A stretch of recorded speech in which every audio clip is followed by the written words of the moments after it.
So, hindi kami natuloy sa, alam nyo na, hindi ko nababanggitin.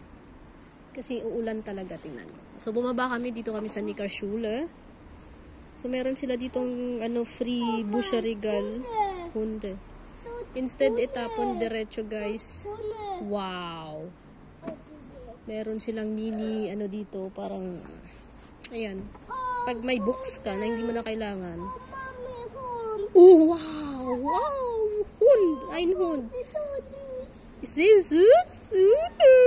So, dito mo ilalagay, guys, instead na itapon mo. Kasi, maraming interesado. Malay mo. Ayan, May D. Was Brookhaus. Ayan, 1, 2, 3, 4. Isang set talaga siya. Ayun, may patalastas din, Suche Wohnung. Vesend. Yan. Yung mga naghahanap ng apartment. Nag-a-advertise din sila. So, last time, mga pusa.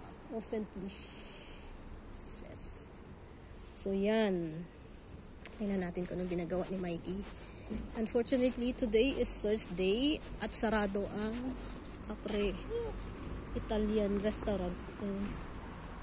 Capre Restaurante Pizzeria. So, minsan dyan din kami bumibili ng ice cream. So, minsan may mga event din dito, may kasalan, ganun. Kommt, da ist eine Ampel. Wow, sehr gut. Guck mal hier, Mikey. Oh, Biene. Das hier. Diese Biene. Pass auf. Honig. Honig? Oh ja, guck mal. Biene. Die haben gesammelt. Honig. Oh, Mama und Baby. Ja, das ist ein Biene-Baby und Mama auch. Guck mal. Ja, So. Hey, da ist noch einer. Aber aufpassen, okay? Da ist noch. So, may bit-bit na naman siyang book. Da ist noch eine Biene. Malamang sa Edeka kami nito pupunta. Malamig talaga, guys. Naka, lang ako, long sleeve. At saka naka-vest. 9! Aufpassen. Oh, 9!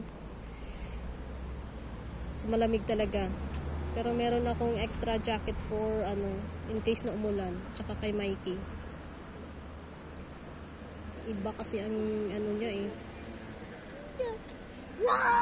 Hi!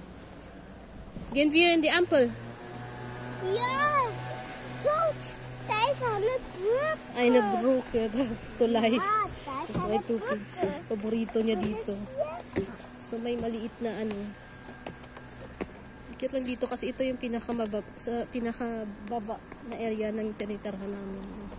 So, hindi yan basta-basta pupunta sa kabila. Yan. Okay, let's go. Let's go.